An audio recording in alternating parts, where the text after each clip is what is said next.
আজকে তারেক রহমান বইমেলার উদ্বোধন করতে গিয়েছেন।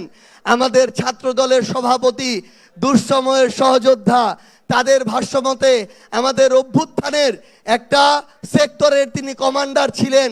আমাদের রাকিব ভাইকে দেখলাম আওয়ামী কালচারের মতো সে সময় ছাত্র রাজনীতি যেভাবে হয়েছিল তিনি তারেক রহমানের গাড়ির পিছনে পিছনে দৌড়াচ্ছেন।